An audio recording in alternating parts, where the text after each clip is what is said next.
computer. Yeah. Yeah. Yes. Okay. So now we have identified an element called email, and you wanted to pass some text, right? You have to enter. So in order to pass any text into identified element, you have to use a method called send keys. Send keys is a method. So whatever the text that you provide inside this method, it will type that particular text. For example, test@email.com. So this is an email address that we wanted to type in email ID, email field. And similarly, we need to type our password, right? Yes. So first of all, you have to identify this particular input for password. And again, you have to first check whether this element is having ID or not. So does this particular element have ID, Yes, we have right? ID, login, password. Yeah. ID, login password. So you can directly use that as your locator. So in the next line, we are trying to type our password. Find element by dot ID ID.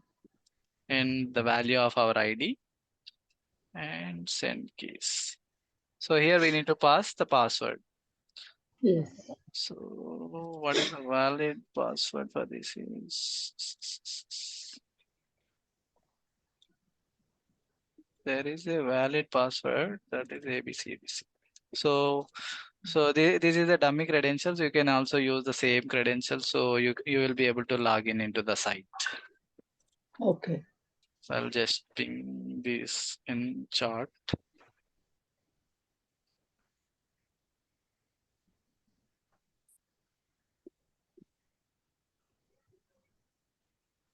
So now we have typed our email ID and password. Now what we have to do, we have to click on submit button, right? Or login button. Again, we have to identify it. So this is a button. And again, does this have an ID, Yeah. ID login. right? So you can directly use Yes. this.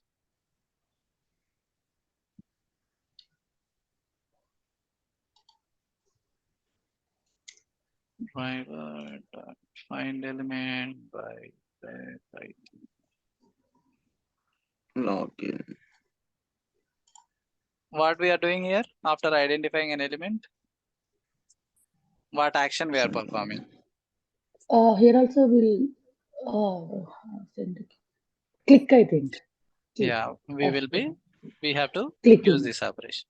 Yeah. So, right. So now what this particular test case will does, it enters username and password and clicks on login button. Login button. Right. In order to see what happens after we click on login button, I'm just giving a sleep. For example, I'll just give 5 seconds. So after it clicks on Okay. login button, we will still on the page for 5 seconds. 5000 means 5000 milliseconds. That means 5 seconds. 5 seconds. So let me run this.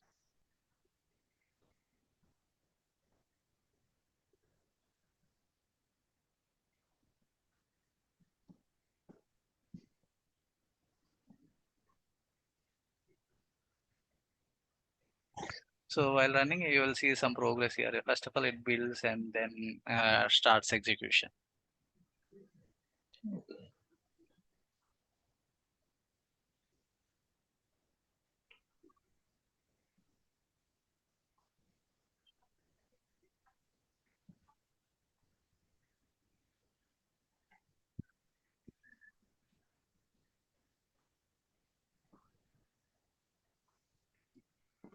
So you can see a new browser is opened here, and you will see our website is launched and it gets maximized, and it entered username and password and clicks on login button. See, now user is Yeah. on his home page. So this is one test case about login functionality. You mostly in our test case, what we have used only IDs, right? Yes. Yes. Because each and every element that we wanted to interact is having ID, so we blindly go with ID. But there are some cases where you won't see this ID. For example, does it have any? Yeah, anchor links. All anchor links are not having any IDs. For example, this is a anchor link. Let me inspect this.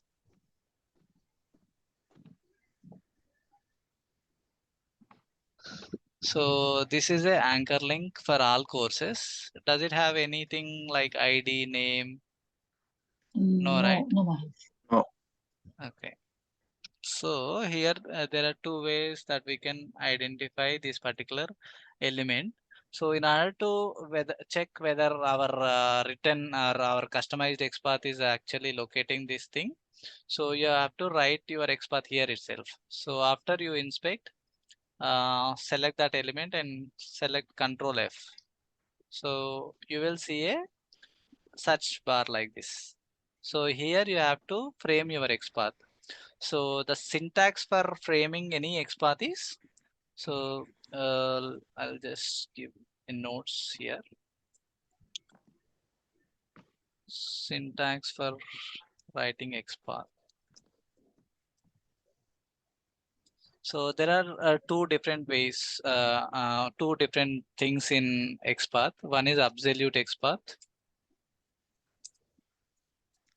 and one is relative XPath. So absolute XPath is nothing but if you observe this HTML page, okay.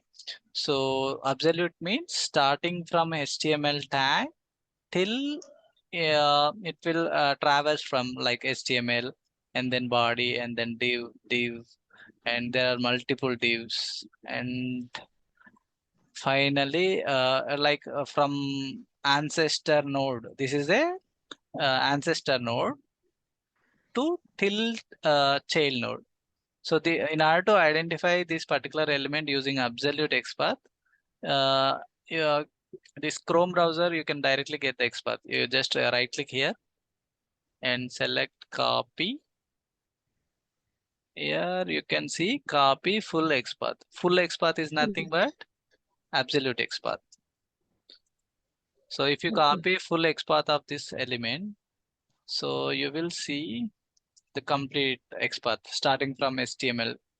See, this long XPath you should never use in your test automation, because there could be chances like 199% developers will change one or the other thing. Like it won't be same every time. Like if you have this many tags for your locator, so you should never ever use absolute XPath to identify any element. You always Okay. have to use relative XPath. Relative XPath is nothing but, so we will just write an XPath relative to one or two elements. Like we have, you can directly use this particular input tag. So in order to write that XPath, syntax is, first of all, you have to give double slash, and then tag name. What is our tag name here? Input. Input. Input is tag name. And you have to use square brackets. Inside that, you can use at the rate, and the first thing is attribute name. Attribute name equals to and attribute value.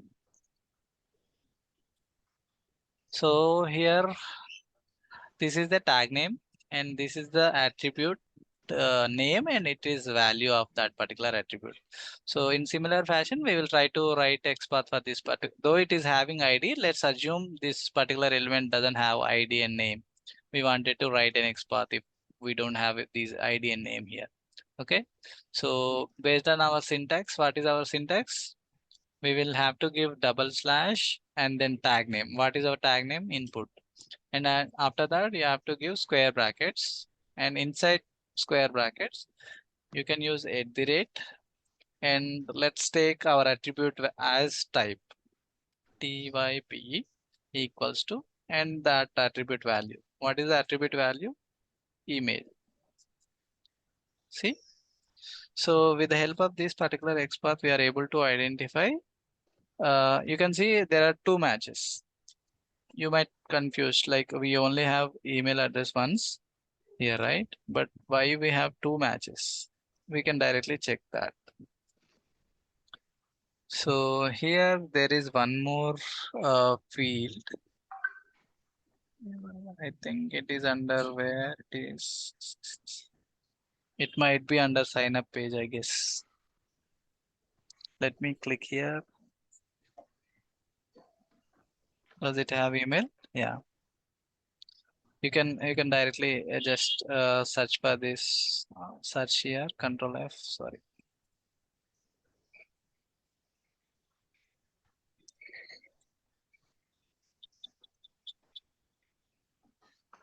So maybe this is also same input tag and type as email. That's the reason you are seeing two different matches for your email input field. So, so always whatever the XPath that you framed should be unique. You should not see two different matches for the same. You wanted to identify this email address, but whatever the XPath that you framed is giving you two matches. So you need to make sure your XPath should only identify one element in that particular application. So in order to do that, XPath provides multiple options, like it provides contains method, or it provides and R operations. So here earlier we have just used type as our attribute and email as attribute value. So we need to make sure, is there anything any other thing would be like required. We need to make sure. So this is one of the input field, and let's copy this particular entire element. So copy element. So I copy that element and I'll just paste here. We'll need to observe what is the difference between those. Is there any other difference between these two elements? So this is the first element, and I'm just clicking enter here. This is the second element. Copy element. So these are two different elements for the same XPath that we have added. So you need to make sure, you need to identify, is there anything is not common between these two. Type email ID. This has placeholder as email address, and here you can see placeholder as your email. So there is a difference, right? So now you can use this as your unique identifier to locate that element. So for example, now I wanted to identify, instead of using this as our attribute name and value, we can use this thing direct, right? So if you use this as your attribute keys and attribute key and value, you will find only unique element in your XPath. So I'm just removing the earlier things. Sorry, I'll just write again. Double slash and tag name as input, square brackets. Inside that, you have to use attribute key and its value. Its value should we got always be only one match. Yeah. one match, right? So now we can directly use this as your locator. So earlier we have used what we have used earlier in order to log in, we have used ID, right? But just for our testing purpose, I am trying to use XPath here. XPath. And whatever the XPath that we have identified. So this is, if you have an XPath, you have to change here XPath and whatever the XPath that you frame. So earlier we have identified this field with the help of ID. Now we wanted to identify the same element by using XPath. So I'll just run again.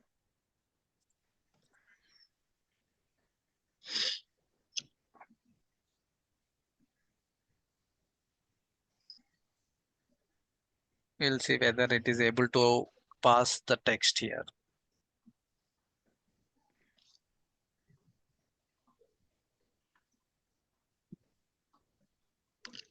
See, it entered the same text even if we have used XPath.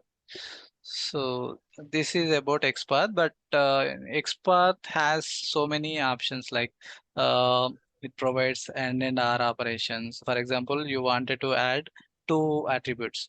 Earlier we just added type email. Along with that, I wanted to add a conjunction condition like I wanted to identify a web element input element that contains type as email and its placeholder text is equals to email address. So in order to write such conditions, you can use unary operations like and R operations beside your conditions. Like here, this is one condition, one check that we are doing here. And you wanted to add one more check for the same element by using AND condition. So and you can specify AND here, and again you use parentheses and type is equals to email, sorry, small email, I guess, right? So this is one more advantage of using XPath. When you don't have any other option to identify element, you can use these unary operations like AND, R, and even you can use contains. Contains is another option to identify. For example, I wanted to identify this particular all courses element. So I wanted to write an XPath for this particular rank attack. I mean link. So I have to use double slash and the element name as A, square brackets. So inside that you can use a method called contains. So contains is a method which will verify an element which has the text that we provided here. So contains dot slash all courses. I think everything should be in capital letters. COURSES. See, so contents is another method that XPath provides. So now it directly identifies and you will have only one match, right? So if you wanted to Yeah. click on this particular link here, you can directly use this particular XPath. And contents is one of the method that XPath provides. Likewise, there are so many other options XPath provides you. Slowly, we will start introducing one or the other methods that XPath provides you. So, Okay. so are you good so far? Is there any doubts so far? Okay. No, No So, doubts. okay, I'll try to commit this code and share the repository. I'll just commit. So I just added this new file today, and you will see the previous code as well, but try to practice the same whatever the action that we have done today, just try to practice in your free time. I'm okay. adding demo session code.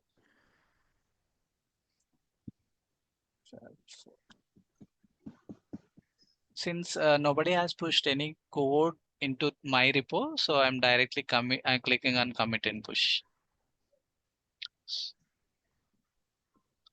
You can ignore warnings here, but if you are seeing Okay. any errors, you have to resolve those errors. Oh, okay. Okay.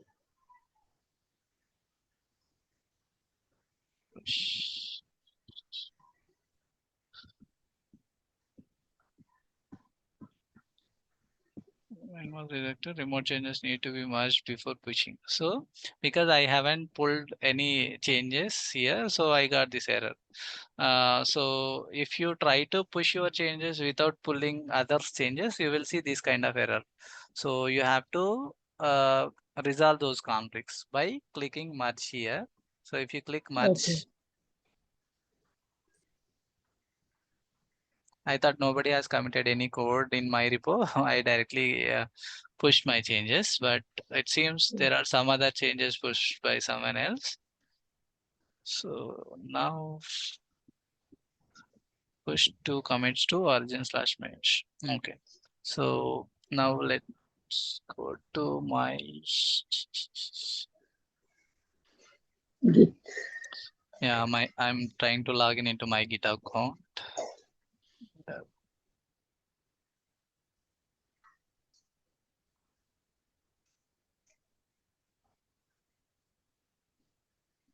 So this is the repository that we have committed our code just now. So I'm trying to give you the URL of this. Okay. So you can refer this repository and try to add the same code in your machines. And try So to make. to see this one, we have to check in our GitHubs, right? Yes. So you already have some new repository created yesterday, right? So Yes, you yes. you can directly add a new file called whatever the file that I have added. Similarly, you can add a new file like this. And where is that?